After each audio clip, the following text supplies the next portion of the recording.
Por consiguiente, esto no es solo una demostración de por qué la raíz enésima de 2 es irracional, sino de por qué la raíz enésima de cualquier número primo es irracional. ¿No les parece increíble?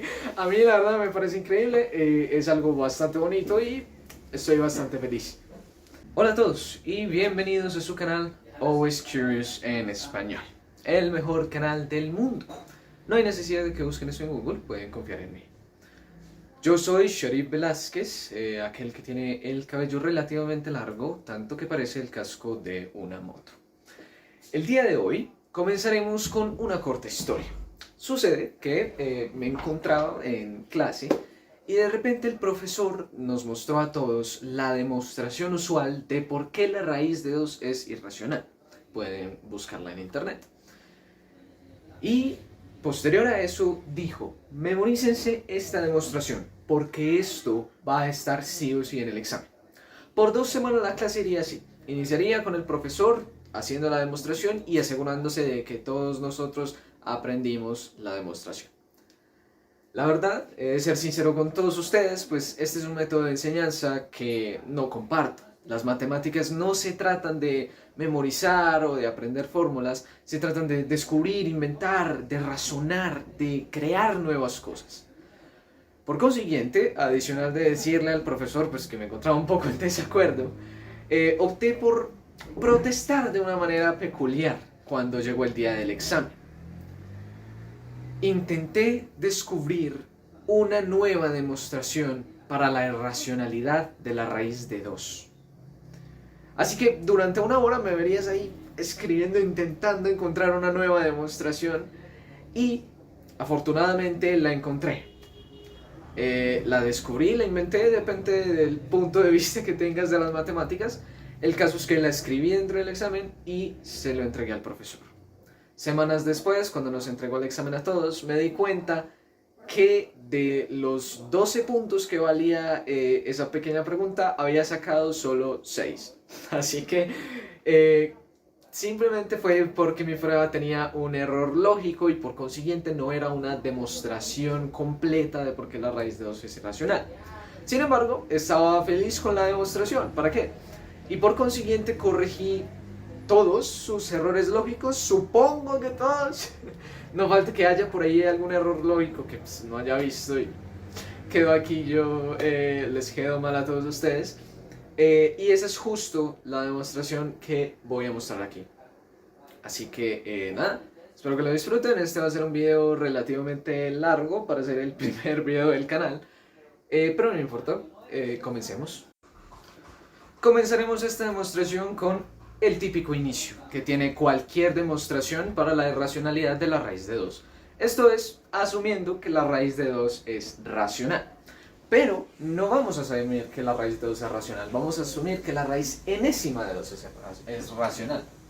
Así que vamos a asumir lo siguiente. A asumir que la raíz enésima de 2 es racional. Ahora, para un n perteneciente a los naturales y que sea mayor o igual que 2. ¿Bien?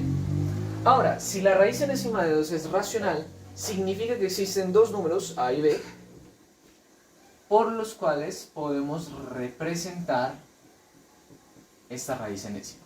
Ahora, estos dos números pertenecerán a los naturales. Y antes de que se enojen conmigo, aquellos matemáticos, asumiré que son naturales, más no enteros, y ya veremos el porqué de esto. Esto significaría entonces que podemos establecer la siguiente ecuación, a sobre b. Y haciendo un poco de trabajo de despeje, pues tendríamos lo siguiente, a sobre b, todo elevado a la n, y simplemente podemos distribuir esta potencia de la siguiente manera. Listo. Terminamos entonces con esta ecuación de aquí. A esta ecuación la vamos a llamar la ecuación 1. Y ya, este es el primer paso de nuestra demostración. Ahora, ¿por qué asumí que A y B eran naturales y no enteros, como usualmente se hace? Esto es debido a lo siguiente. Primero, por conveniencia de la demostración, y lo fundamentaremos de la siguiente forma. hay cuatro casos. El primero, A es positivo, B es positivo, A es negativo, B es negativo, A es positivo y B es negativo, y A es negativo y B es positivo. Ahora, en el primero de los casos, A sobre B es igual a un número positivo. En el segundo caso, pues A sobre B es igual a un número negativo. Bueno, perdón, positivo. Ahora, en este tercer caso, A sobre B es igual a un número negativo y A sobre B es un número negativo en el cuarto caso. Como observamos, la raíz de 2 es, bueno, raíz enésima de 2 es claramente un número positivo. Por consiguiente, podemos descartar estos dos casos. Solo nos quedan estos dos. ¿Lo ven? Así que, sí o sí, A y B tienen que ser negativos o A y B tienen que ser positivos ambos. Estas dos formas son equivalentes y por consiguiente es seguro asumir que dos números naturales pueden producir el mismo resultado que si estos dos números fueran enteros negativos. Así que podemos asumir seguramente que son naturales. Ahora que hemos completado la primera parte de la prueba, vamos a comenzar con la función omega.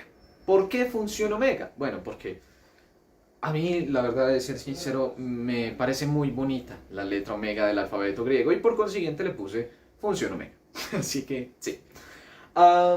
Esto es lo que tiene de distinta la demostración. Aquí es donde las cosas toman un camino completamente distinto. Así que vamos a ver qué rayos es la función omega.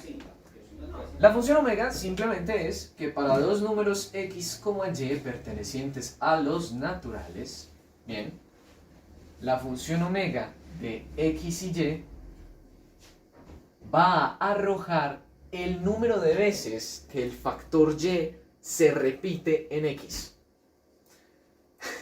Es una definición con palabras, pero no es muy fácil de entender. Así que vamos simplemente a anotarlo aquí.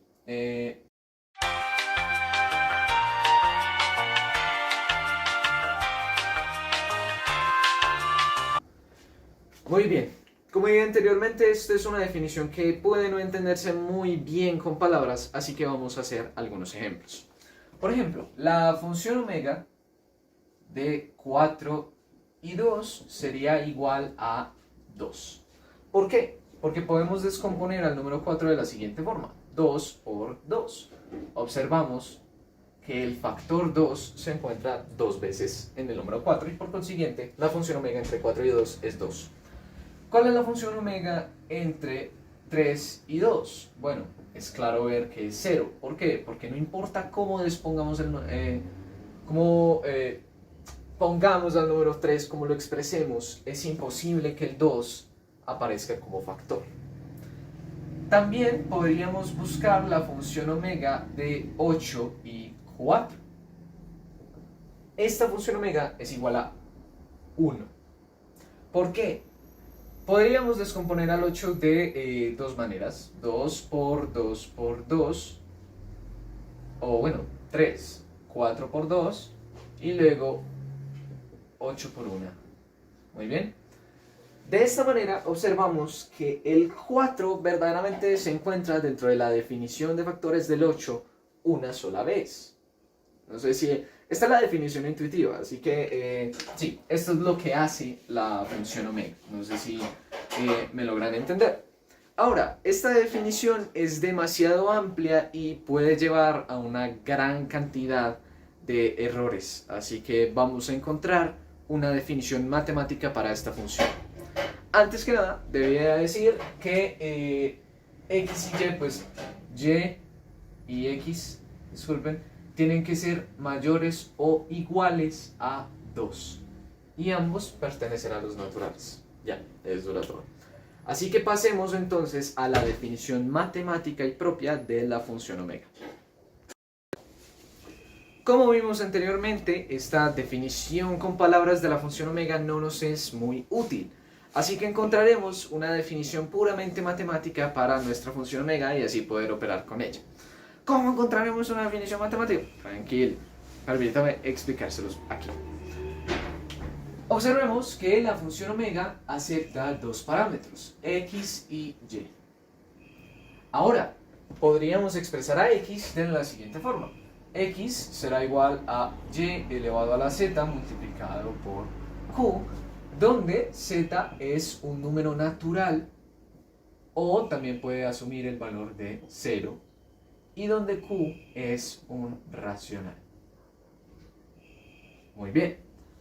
Ahora, no es difícil notar que z es el número de veces que el factor y se repite en x. Observémoslo, por ejemplo, con el número 25. 25 va a ser igual a 5 elevado al cuadrado por 1. Dos veces se repite el número 5 en la definición de 25.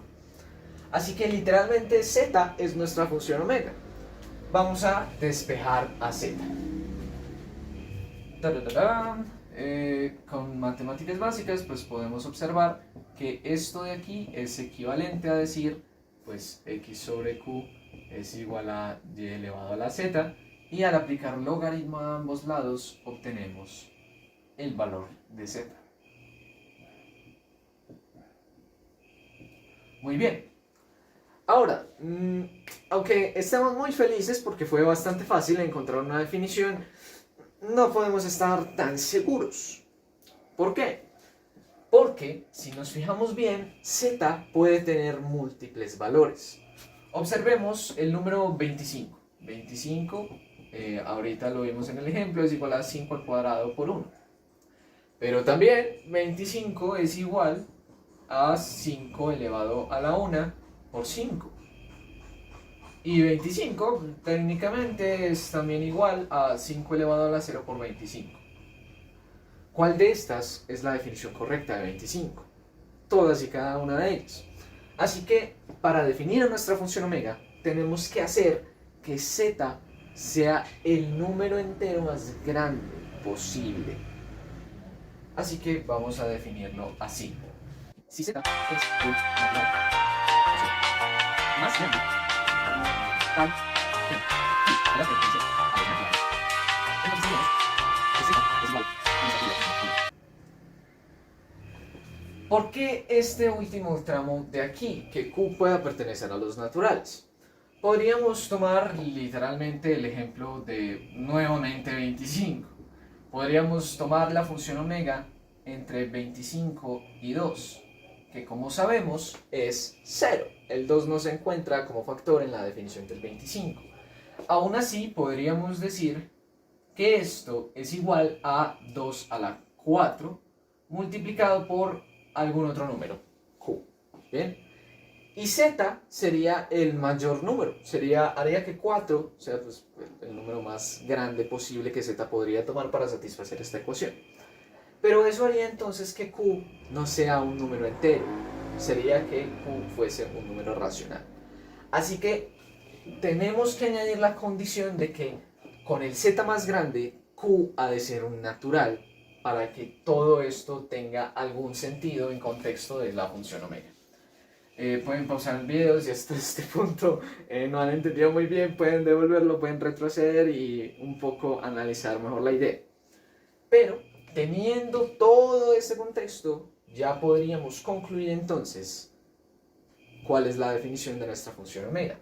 Porque si z es igual a la función omega, entonces la función omega de x, y va a ser entonces igual a el logaritmo base y de x sobre q.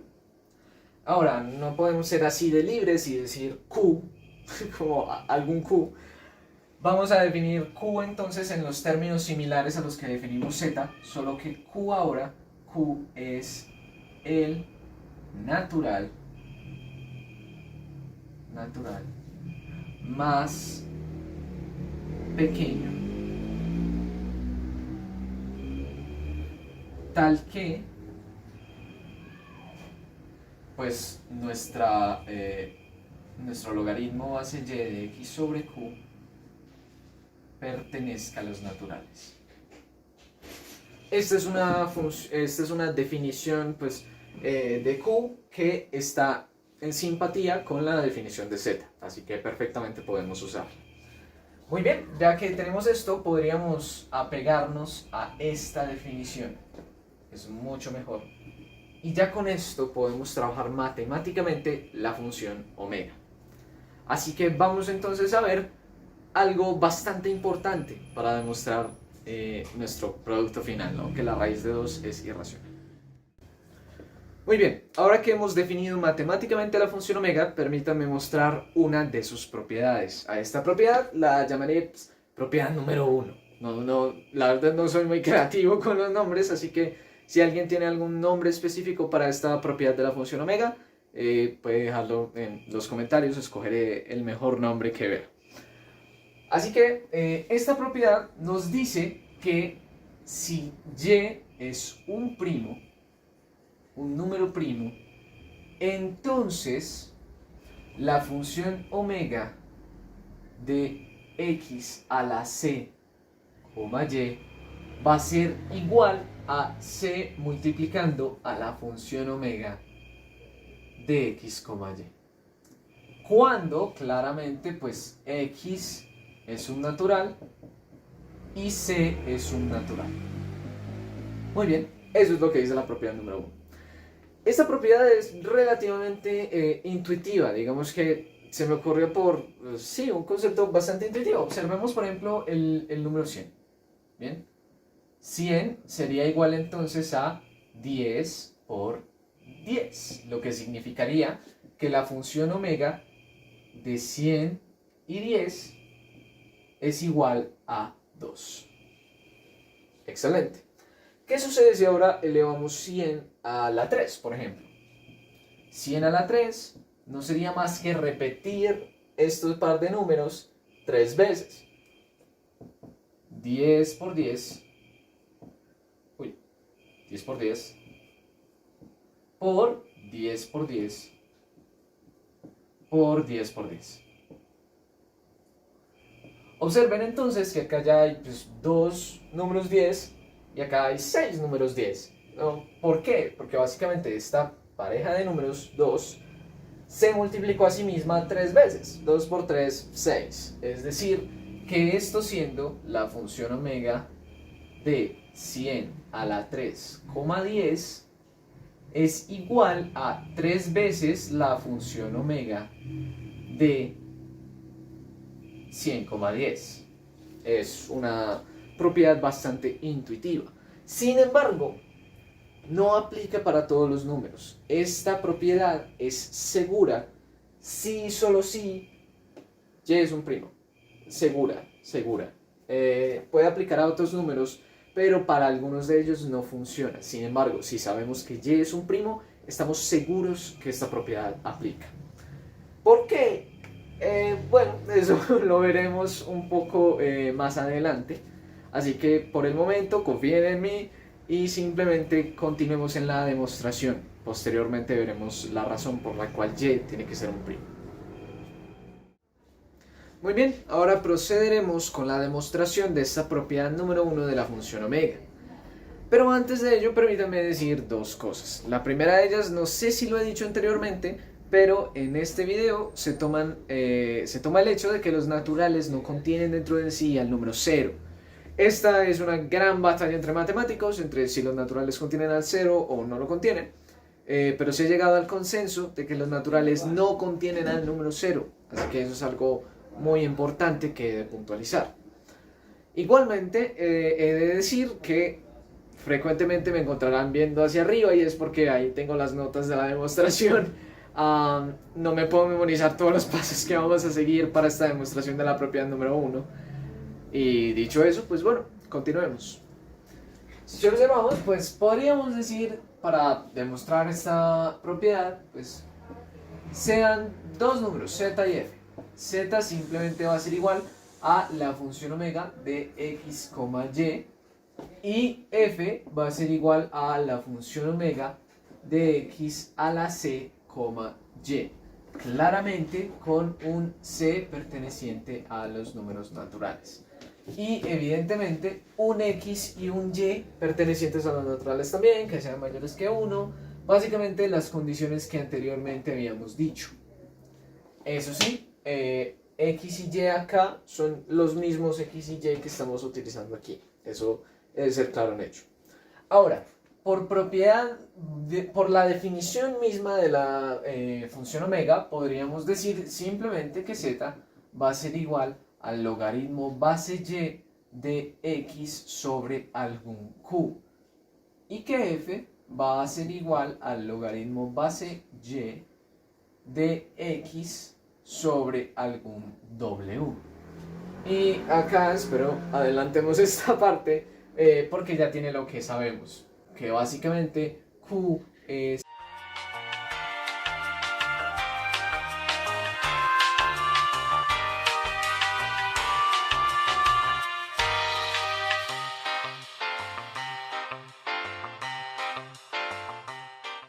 y luego aquí exactamente la misma cosa, la misma condición.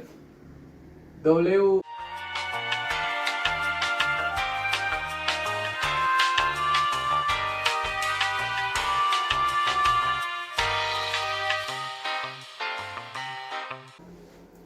Muy bien, dicho esto, pues ya podemos continuar y podríamos resolver para x y para x a la c. Así que vamos a hacer justo eso.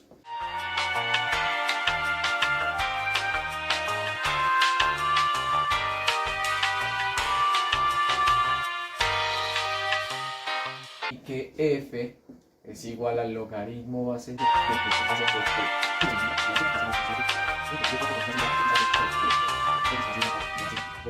Muy bien, ya que tenemos esto, podemos entonces continuar con la demostración. Hemos despejado para x y para x a la c. En este punto es donde debemos asumir una cosa, que y es un primo. ¿Por qué? Porque si y es un primo, podemos entonces garantizar que y no divide a q y que y no divide a w. ¿Qué cosa más rara? ¿Por qué de un momento a otro necesitamos eso? Bueno, lo vamos a ver ahorita en la demostración. Permítanme mostrar por qué si y pertenece a los números primos, podemos garantizar que esta condición de aquí se cumple. Tomen el contraejemplo de la función omega de 8 y 4. ¿Bien? Función omega de 8 y 4. Como observamos, podríamos decir que esta función omega es igual a 1. ¿Por qué? Porque podemos expresar el 8 como 4 a la 1 por 2. Muy bien, excelente. Ahora, ¿cuál es la función omega de 8 al cuadrado, 4? Según esta propiedad, sería el exponente multiplicado por la función omega de ambos. Es decir, 2 por 1, 2. Pero, incorrecto. La función omega de 8 al cuadrado, 4 es verdaderamente 3. ¿Por qué? Si observamos, podríamos expresar 8 al cuadrado como esta pareja de números, pues 2 veces. 4 a la 1 por 2 por 4 a la 1 por 2. Y cuadrando todo sería 4 al cuadrado por 2 por 2. Es fácil decir, no, pues claramente este 2 que está acompañando al 4 en su exponente, pues es nuestra función omega, pero ello no es cierto. Porque este q de aquí, este pequeño q, también es divisible por 4. O sea que podríamos transformar este 2 por 2 en un 4. Y si esto sucede, entonces podríamos decir que 8 al cuadrado es 4 a la 3. Y por consiguiente, este sería incorrecto porque no sería el número más grande que el exponente de 4 puede tomar. Y tampoco podríamos garantizar que q no sea divisible por esta y. Bien, así que digámoslo así, es equivalente decir que q no es divisible por y a decir que y la acompaña el exponente más grande posible. Bien, Pueden retroceder el video, pausarlo si necesitan un poco digerir más esta idea, pero sí, esto, como en este caso, no podemos garantizar que Q no sea divisible por Y, más sí podemos garantizarlo cuando Y sea un primo. La razón de ello se dejará como ejercicio a ustedes, los visitantes de este video, aquellos que están viendo en este momento, se los dejo como ejercicio. Excelente. ¿Por qué? Pues, bueno, porque si no el video sería más largo de lo que ya es. Así que será como un ejercicio al visitante. Así que, muy bien. Ya que tenemos esto en cuenta, entonces continuemos con nuestra demostración. Voy a escribir estas dos ecuaciones nuevamente acá arriba.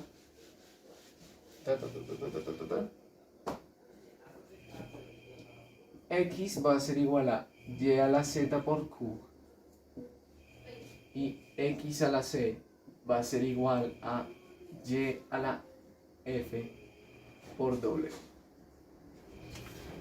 Ahora, con estas dos ecuaciones vamos a darles nombre. Esta primera se va a llamar asterisco y esta segunda se va a llamar doble asterisco. Podríamos reemplazar x en doble asterisco. Ahora, ¿cuál es el objetivo y qué vamos a hacer? Si logramos demostrar que estas dos cosas, además de ser equivalentes, digámoslo así, hacen que Q y W sean iguales, pues simplemente demostraría que y a la z por c es igual a y a la f y, mejor dicho, nuestra propiedad estaría probada. Pero para ello pues vamos a ir trazando el camino. Entonces primero reemplacemos x en doble asterisco. Este x de acá lo vamos a reemplazar acá. Es decir, que y a la z por q elevado a la c es igual a y a la f por w. Y simplemente distribuyendo las potencias nos queda que y a la z por c por q a la c es igual a y a la f por w. Ya de acá ya logramos demostrar la propiedad, pues porque claramente y a la z por c es igual a y a la f. No necesariamente. Si utilizamos pues los ejemplos de 8 y 4 y los reemplazan aquí, básicamente intentando emular la misma situación de contraejemplo que les mostré, van a ver que z por c no va a ser igual a f.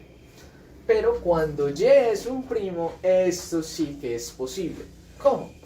Podríamos modificar esta ecuación de la siguiente forma. Y a la z por c sobre y a la f va a ser igual a w sobre q a la c. Muy bien. Y esto tiene la misma base y se están dividiendo entre sí, así que podríamos expresarlo de la siguiente forma. Permítanme seguir borrando este tablero. Podríamos expresarlo como y a la z por c menos f. Y esto siendo igual a w sobre q a la c. Aquí es donde llega el momento clave. ¿Por qué? Porque tenemos tres casos para el valor de z por c menos f. El primero de ellos es que sea positivo. El segundo es que sea igual a 0. Y el tercero es que z por c menos f sea menor que 0. Ahora, si esto es cierto, entonces podríamos continuar de la siguiente forma. Para el caso número 1, veríamos entonces que y a la z por c menos f siendo igual a w sobre q a la c. Si esta cosa de acá es positiva, bien, significaría entonces que esto multiplicado por q a la c es igual a w. Y esto mostraría que si esta cosa de acá es positiva, z por c menos f es positiva, significaría que esto pertenecería a los números naturales, dado que z por c pues, es un número natural y f es también otro número natural, por consiguiente su diferencia es natural. Y como esto es positivo, significaría que w es divisible por y. Bien, pero sabemos que w no es divisible por y. Así que acá, en este caso, tendríamos que, según esto, y dividida w y que a su vez Y no divide a W, asumiendo que Y es un primo, que fue lo que asumimos anteriormente. Y esto de aquí es una contradicción. Así que sabemos que el caso 1 es imposible. Vamos a evaluar el caso 3. ¿Por qué? Pues porque nada, se deja lo más interesante para el final. El caso 3 nos dice, y disculpen si tapo su vista, que lo mismo, z por c menos f es igual a w sobre q a la c. Si esto es acá negativo, simplemente pues podríamos elevar ambos lados a la menos 1 y nos resultaría con esto. F menos z por c es igual a q a la c sobre w. Muy bien. Y esto de aquí es positivo. Por consiguiente, pues se nos presenta la misma lógica. Como sabemos, pues Y no divide a Q. Por consiguiente, es imposible que Y divida a Q a la C. O sea que Y no divide a Q a la C cuando Y es un primo. Mucho cuidado con ello. Pero en este caso tenemos que Y sí divide a Q a la C. ¿Por qué? Porque esto es positivo. Pero como vimos anteriormente, si Y es un primo, pues Y no divide a Q a la C. Esto es una contradicción. Por consiguiente, el caso número 3 tampoco es viable. Por descarte, literalmente, pues lo único que nos queda es pensar que el caso número 2 es el correcto. Y efectivamente, si ello es así, significaría entonces que z por c menos f va a ser igual a w sobre q a la c. Esto sería 0, lo que significaría pues que y a la 0 es igual a w sobre q a la c. ¿Y qué es y a la 0? Pues 1. Bien, así que podríamos decir 1 es igual a estos dos. Y esto solo puede significar una cosa, que w es exactamente igual a q a la c. Recordemos esto, es demasiado importante. También, si z por c menos f es igual a 0, significaría entonces que z por c es igual a f. Hay que tener esto muy presente. Estas dos cosas son básicamente la clave para demostrar esta propiedad número 1. Ahora, permítame ver qué tengo aquí en los apuntes. Básicamente, pues sí, ya tendríamos todo resuelto. Vamos entonces a devolvernos a las definiciones mismas de lo que eran z y f, específicamente a f. Vamos a ver que f era igual, o sigue siendo igual, a el logaritmo base y de x a la c sobre w. ¿Pero qué es w? W es q a la c. Así que aquí tendríamos que el logaritmo base y de x a la c sobre q a la c, bien, por propiedades de los logaritmos tendríamos que c, podríamos extraer a c, siendo matemáticamente correctos, pues vamos a decir que x sobre q elevado a la c, esto es equivalente al anterior, y esto es entonces equivalente a sacar el exponente, por decirlo de algún modo, logaritmo base y de x sobre q. Pero recordemos, ¿qué es el logaritmo base y de x sobre q? Es z. Así que f va a ser igual a c por z, es básicamente lo que teníamos anteriormente, pero para ponerlo en efectos más dramáticos y épicos, z era igual a la función omega de ¿quién? De x y y. Y f es igual a ¿quién? A la función omega de x a la c, y.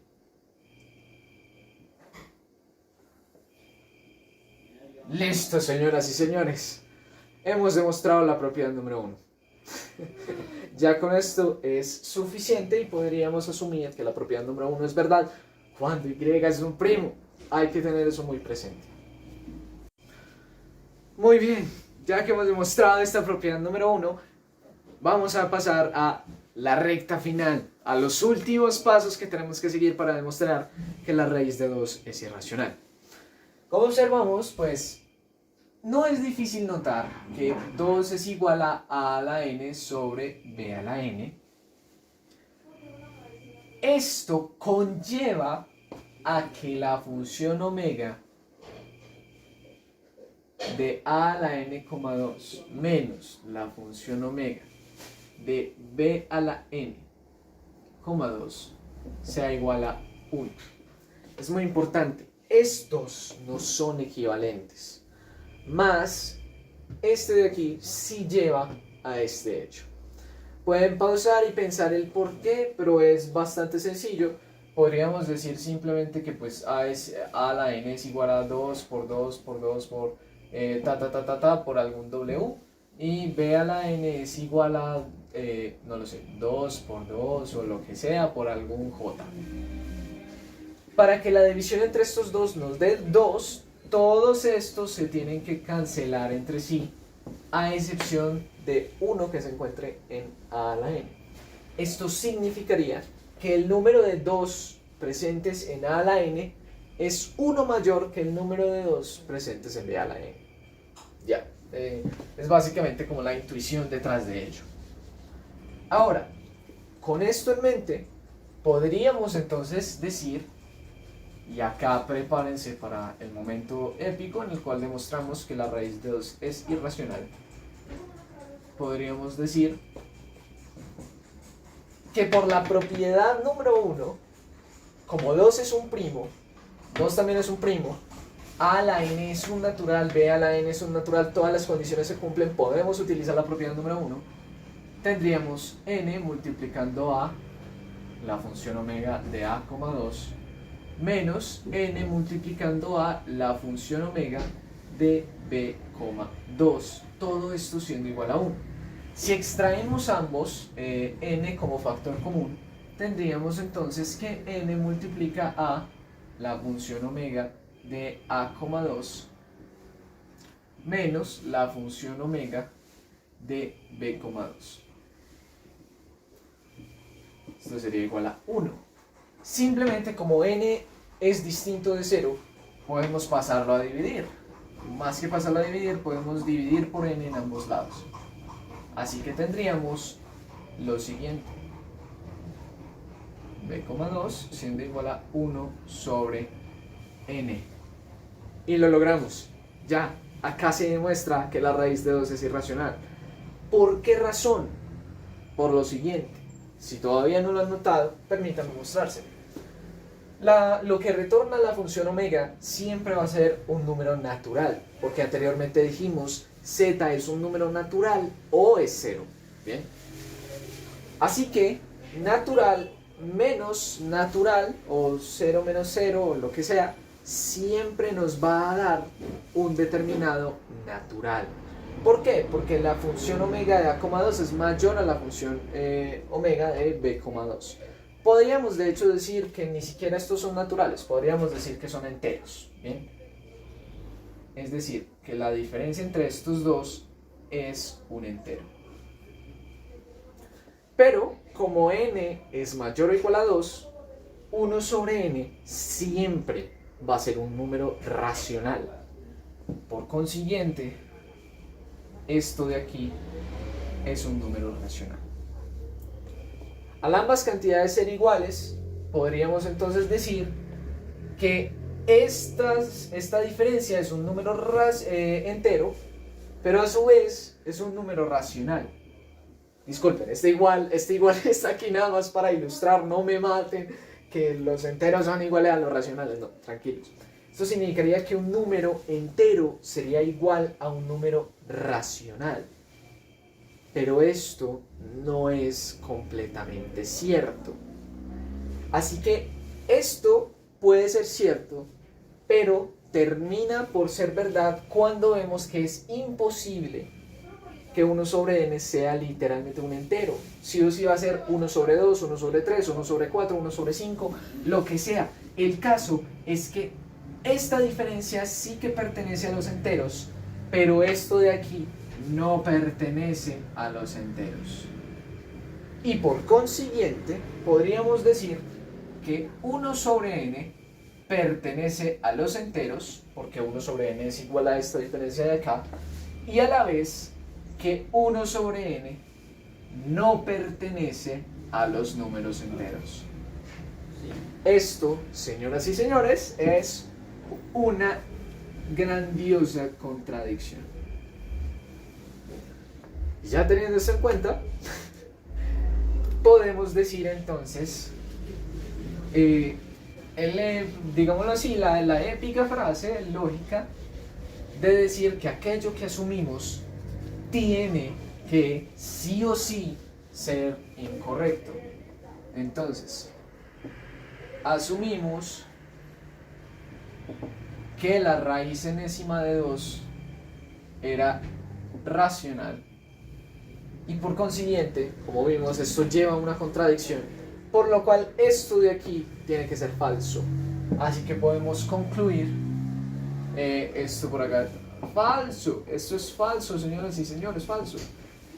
Podemos concluir entonces que la raíz enésima de 2 es un número irracional. ¿Ya? ¿Se terminó? Listo. Ya logramos demostrarlo. La raíz enésima de 2 es irracional. Y como n es mayor o igual a 2, podemos decir que haciendo a n igual a 2, tendríamos que la raíz cuadrada de 2 igual no, pertenece a los irracionales. Listo. Hemos finalizado. Después de tanta vuelta, tanto círculo, llegamos a donde queríamos. Ahora, he de hacerles notar una cosa. Sucede que mientras corregía esta prueba, me di cuenta que claramente la propiedad número 1 funciona cuando y es un primo. Así que, si tomásemos cualquier número primo en lugar de 2, esta demostración seguiría siendo válida. Por consiguiente, esto no es solo una demostración de por qué la raíz enésima de 2 es irracional, sino de por qué la raíz enésima de cualquier número primo es irracional. ¿No les parece increíble? A mí la verdad me parece increíble, es algo bastante bonito y estoy bastante feliz. Y bueno, ya a todos los que se han quedado hasta el final de este video les agradezco mucho. En serio, no es fácil verme hablar durante tanto tiempo y mucho menos cuando se trata de demostraciones. Así que les agradezco bastante. Simplemente les doy mucho las gracias y les recomiendo ir a visitar mis otros canales. Mi canal original en inglés, que se llama Always Curious, es decir, como siempre curioso, solo que traducido al inglés. Y también pueden visitar mi canal personal, Sharif Velázquez, donde subo cosas relacionadas a mí, pero como tal, solo quería decirles que próximamente comenzaré a subir en este canal personal tutoriales de ukelele y piano. Así que espero pues den una visita a ese canal. Sin nada más que decir, pues adiós y recuerden, esto fue Always Curious conmigo, Sharif Velázquez. Hasta luego.